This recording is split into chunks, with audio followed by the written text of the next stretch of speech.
Good afternoon, I'm Xavier English, the Governor from St Patrick's College Town. Our decision is to maintain the OCR at its current level of 1.75%. This was based on three main international considerations, which my partner Angus Hay Chapman will cover. These are around trading partner growth, dairy and commodity prices, and global political conditions, as well as four main domestic developments, which my partner Yashik Rosario will cover, around our current and expected economic performance, general business and consumer confidence, and current movements in CPI. Internationally, oil prices are rising steadily towards previously higher levels. This will have supply-side inflationary effects through an increase in local firms' cost of production. High volumes of oil are used in the production of many goods, so these effects can be expected to be significant. This will also cause direct CPI inflation as transport costs make up 13.4% of the basket of goods. Our main trading partners' output gaps are approaching zero. This demonstrates the capacity for further trading partner growth. However, once trading partners reach and exceed their full capacity, there will be potential for inflation. This could eventually lead to increased tradable inflation. Recently, there has been a spike in tradable inflation from -2% to +1.8%. This reflects higher food prices and 2015 price declines in oil, which were contributing to low tradables, dropping out of the annual calculation, thus causing inflationary pressure in the economy as it pushes local prices up. The exchange rate remains elevated with a TWI at 75.6. This is driven by relatively high interest rates compared with other countries. If the projected fall occurs, there will be inflationary pressure as exports increase and imports decrease. The exchange rate is very much connected to commodity prices, which are rising globally, partially reflecting high dairy prices. This is an inflationary pressure as it boosts exports and in turn aggregate demand. The demand from Asian markets is related to continued growth in New Zealand's major trading partners. China make up about 17% of New Zealand's exports, and after slowing in economic growth in recent years, have begun to pick up in the last quarter. It should be noted that Chinese growth targets have been sacrificed in favour of dealing with leverage and financial risks. If this has been effective, it will make China a more reliable trading partner in future. Our single biggest trading partner, Australia, has restored GDP growth, and this should continue on the back of rising commodity prices and high exports. When our trading partners grow, so do we. Aggregate demand increases and there is inflationary pressure. However, in saying that, there is now a notable level of global uncertainty. First of all, there has been some positive changes to the economic stability for America, the UK, and Europe post their respective recent political changes. According to financial markets and higher than expected consumer confidence surveys, in particular, risks presented by the Dutch and French elections did not come to fruition. However, pro-protectionism policies are becoming increasingly popular globally amongst key trading partners such as the US. This poses a real threat to global trade and New Zealand exports. Geopolitical tensions are also high, and in the recent quarter, those in the Middle East and North Korea have elevated. Ultimately, these global geopolitical conditions contribute to an elevated level of global economic uncertainty. If this does reduce global imports, New Zealand exports and aggregate demand would decrease, thus causing deflationary pressure. Local domestic conditions demonstrate economic prosperity and net inflationary pressure which comes with growth and move towards relatively more expansionary fiscal policy. The labour market is in a positive state. Unemployment remains low at 4.9% and is projected to fall, driven by the highest labour participation rate ever of 70.6%. Increased employment means more people with more disposable income, helping to support high consumption spending and in turn an inflationary pressure. Hand in hand with a positive labour market are positive trends in wage rates. Nominal wage rates have been steadily increasing as visually shown in the graph. A major change in this area in the last quarter has been the pay equity bill to be passed on the 1st of July 2017. This will massively increase the wages of 55,000 low-wage workers by the total government payout of over $2 billion over 5 years. This is expected to have noticeable effects on the national wage rates and will further contribute to increases. The pay equity bill, in combination with current rising trends, could have inflationary effects in future as higher incomes means higher household disposable income and in turn increased consumption spending. High international demand for dairy products in Asia, as well as decreased milk production, is driving up global and domestic dairy prices. High dairy prices push up exports, aggregate demand, and is an inflationary pressure. Additionally, food prices have spiked considerably. There was a 7.7% rise in fruit and vegetable prices between February 2016 and February 2017, caused mostly by excess rainfall limiting growing conditions and supply. Given the rarity of these poor conditions, it is likely rainfall will lower to more normal levels and prices will come back down. However, in the meantime, the price rise causes an inflationary pressure through a direct effect on the CPI, for which 2.53% is made up of fruit and vegetables.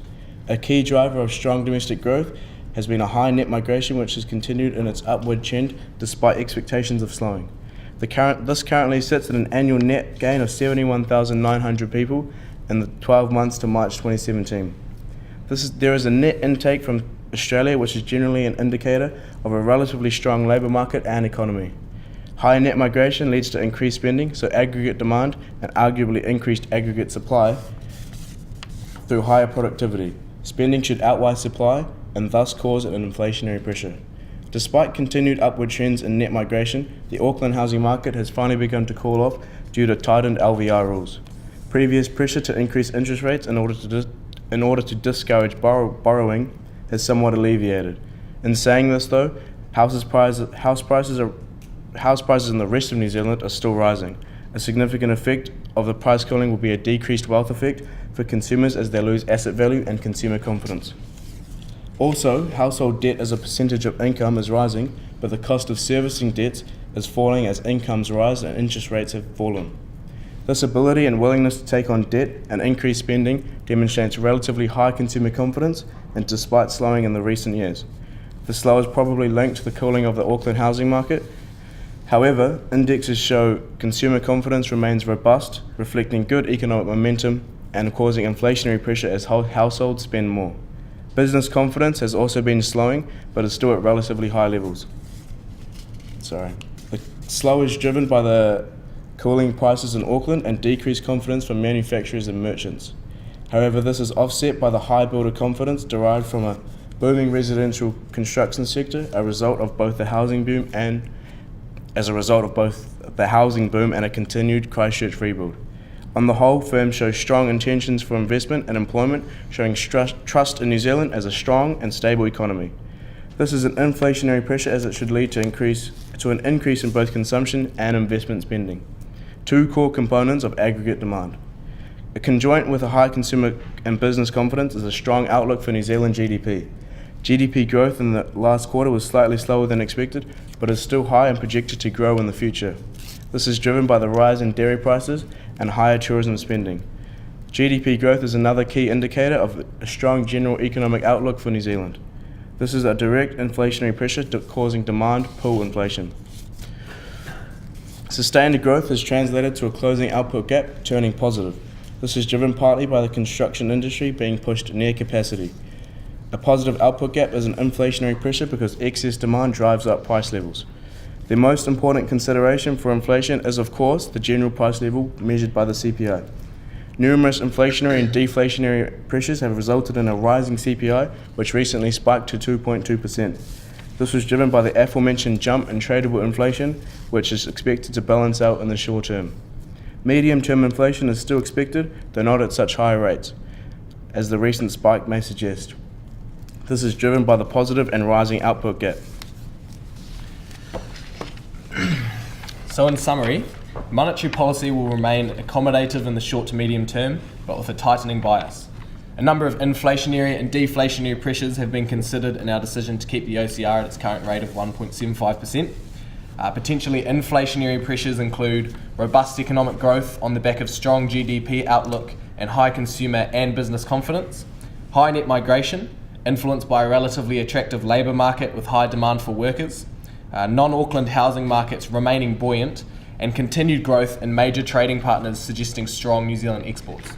Potentially deflationary pressures include the Auckland housing market cooling, a potential for the exchange rate to rise and elevate further, though this is low risk, and of the highest potential risk, volatility in international geopolitical conditions which could hurt our exports.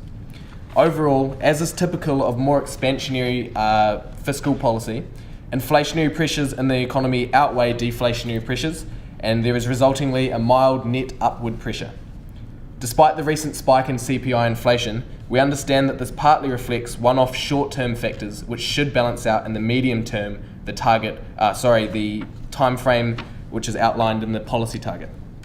Because this pressure is mild, there is no considerable risk of inflation extending excessively past the 2% midpoint in the medium term. However, future decisions will be made with a tightening bias as appropriate to current events. So to conclude, our presentation has covered all the main factors which influenced our OCR decision and our stance going forward. This quarter, we have decided to keep the OCR at its current rate of 1.75%. Thank you. Great, thank you. We're going to move on to some questions now. So, the tax on tobacco is scheduled to increase by 10% on January 1st every year from 2017 to 2020. How does this impact inflation, and how should the Reserve Bank respond? Write the question down.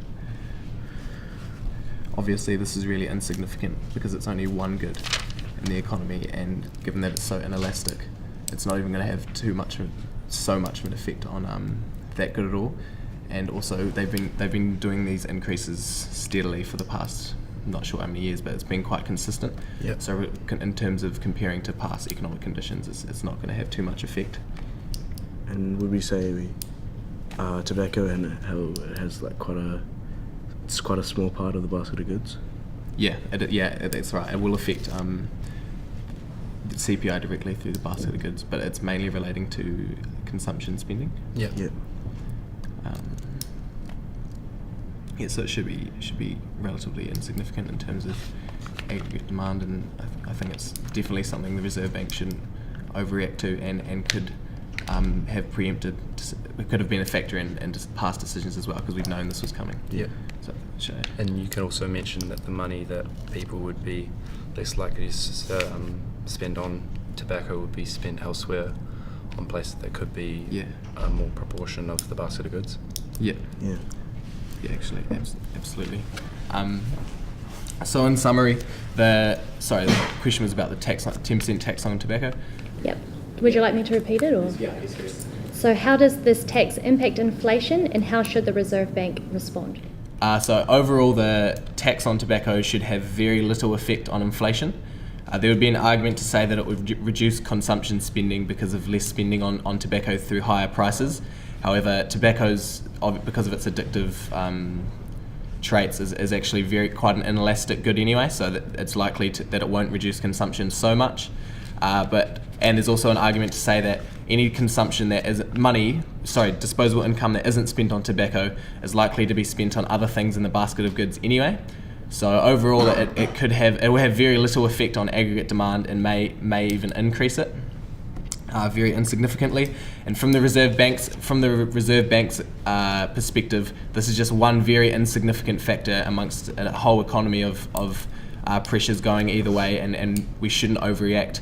It's also worth noting that we've known that these tax increases would happen consecutively for a long time now, and it would have been a factor in past decisions anyway. Okay, good. Thank you. So a key feature of the bank's forecasts is some very strong construction growth.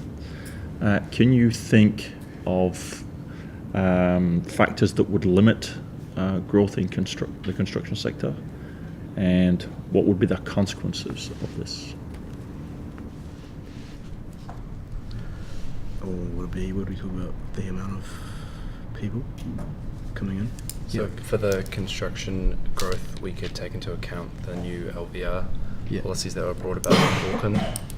So they heavily affected investment in the housing market in Auckland particularly, as it meant that the loan-to-value ratio that investors had to pay on their houses increased. So this could affect the construction growth, as obviously investors would invest in a lot more housing and be creating a lot more growth in that. Yeah, also we've had a long time where since part of our massive construction growth over quite a long period since 2011 has been related to the Christchurch earthquakes. Yep. And we've come quite a long way in that. and so there's probably, I'm assuming, less demand for the construction activity there. It should be noted as well that in the recent budget, they've put a big the government's put a big emphasis on investing in infrastructure, and so it would take some significant events unrelated to actual intentional decisions made by the government to kind of mitigate all these factors which are promoting construction growth. However, in the recent business confidence survey, residential construction intentions did fall from +45 to +18, and this is probably mostly driven by the change to the LVR rules.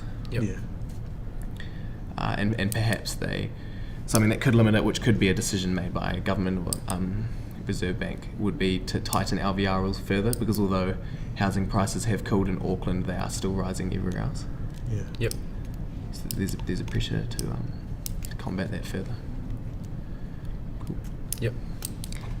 So construction growth at the moment is still relatively high, and it's been very high in recent years. The main things that have been restricting it, which have caused construction intentions to fall from +45 to +18, have been LVR restrictions, as well as the Christchurch rebuild dying off in momentum and demand as we have serviced that need. But things which could limit construction growth further are the current capacity pressure in construction. There's seems to be a labour shortage, and there's a potential for it to kind of overheat. And also there's an argument to say that despite LVR rules working in Auckland and beginning to show housing prices cooling, there's an argument to say that the government and the Reserve Bank need to do more to restrict housing, and inevitably this will be a negative effect on construction, as the construction industry is the industry which benefits from building houses. And so this could, if we did make changes to service this need, then that could limit construction growth as well. Okay. Changing tack a little bit. The Reserve Bank employs flexible inflation targeting when making monetary policy decisions. What does this mean, and how does it differ from strict inflation targeting? That's to do with Policy target agreement. And the fact that we're allowed inflation variations around the target, particularly. So it's talking about the term in which the Reserve Bank has to keep in mind. So they're keeping in mind that their goal is for the medium term. So there can be quite a lot of variation in their targets, and the difference between the short term and the medium term. Because we're acknowledging that there's a number of factors that should be considered in inflation. We have to consider, we acknowledge the importance of price stability, and that's why we need to control inflation, but we also know that we can't do this in sacrifice of economic growth and general well-being of New Zealanders, and that's why they have reformed the policy target agreement in many years past, to make it more flexible for these reasons.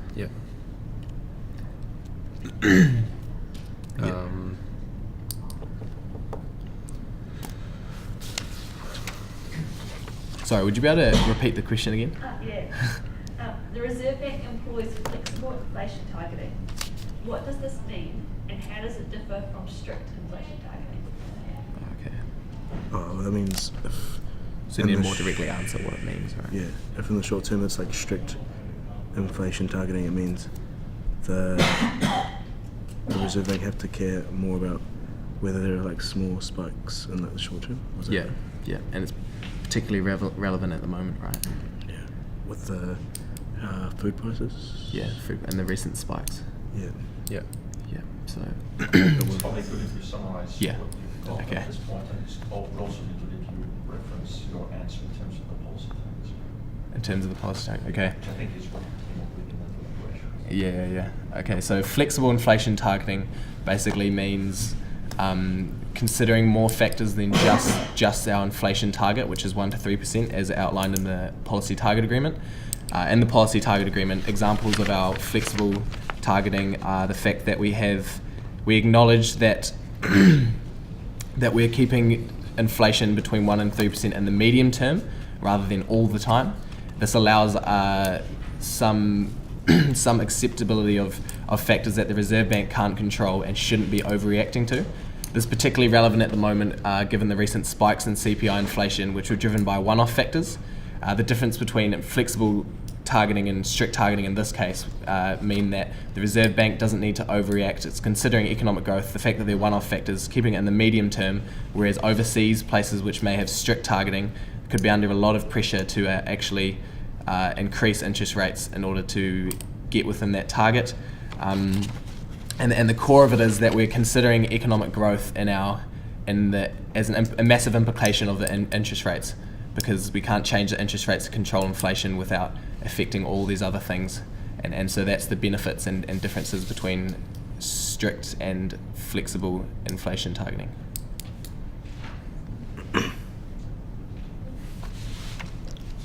Sorry, it's me. Yeah, go on, next question. So, next question, why does the Reserve Bank publish its forecasts of inflation and interest rates? And why do some other central banks not do this? Or the Reserve Bank do it and publish the future interest rates to help people, to help consumers and investors like predict costs, and it gives them confidence and stuff. Yeah, that's really important. And then it's really important that they know their costs, future costs, so that they can make business decisions now. Yeah. And as going back to the policy target agreement, it's part of the communication, implementation, and accountability, which is point 4. This is really important in terms of being transparent, where everyone knows what's happening with interest rates. Yeah. In terms of why other countries wouldn't do it. Is it? Sorry, was it why central banks don't do it, or why other banks don't? Why other central banks? We do it, but some of the central banks don't. Yeah. Why do we do it? And why don't? Yeah. Would it be because?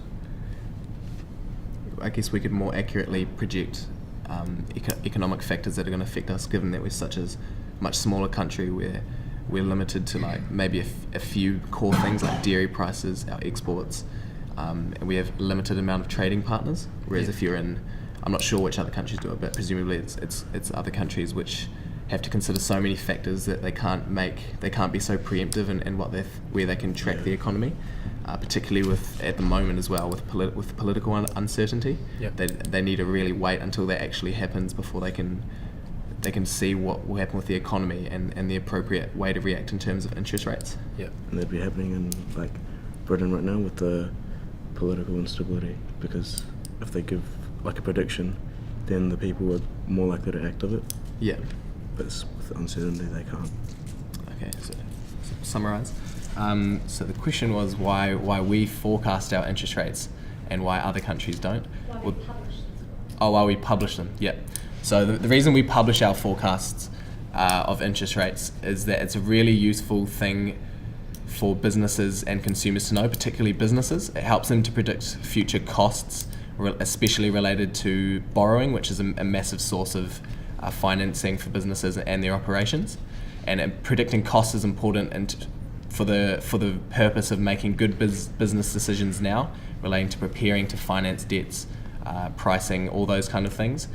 So this is a benefit, and this is a benefit that would be beneficial to consumers and investors in all countries, right? But another additional factor is that we can project these interest rates in New Zealand quite accurately because of the fact that there's a relatively limited amount of factors that we need to consider for our economy.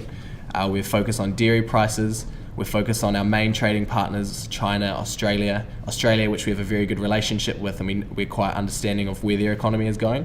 Whereas for countries like America and places like the UK right now, there's a lot of uncertainty, and there's so many factors they need to consider that it could be very hard to project where the economy is going, and in turn what they need to do with interest rates. And therefore they might have to sacrifice the transparency of publishing these in order to help the investors, because they can't trust the accuracy and reliability of their own projections of where the economy is going and interest rate reactions in turn. Okay, thank you. Another question. Currently in New Zealand, unemployment is very low, but so is wage growth. That would seem unusual. Can you explain why this might be the case? Is that to do with migration? Yeah, that would be an argument to say, right, that with the migrant skill levels.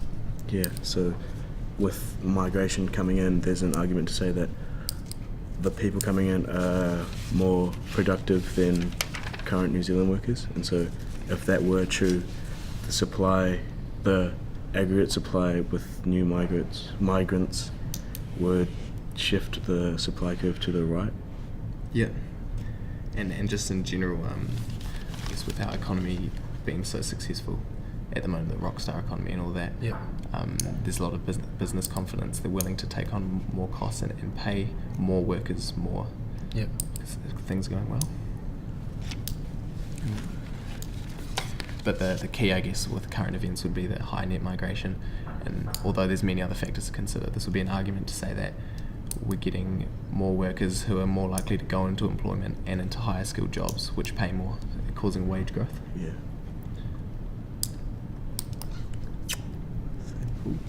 Yeah. Awesome.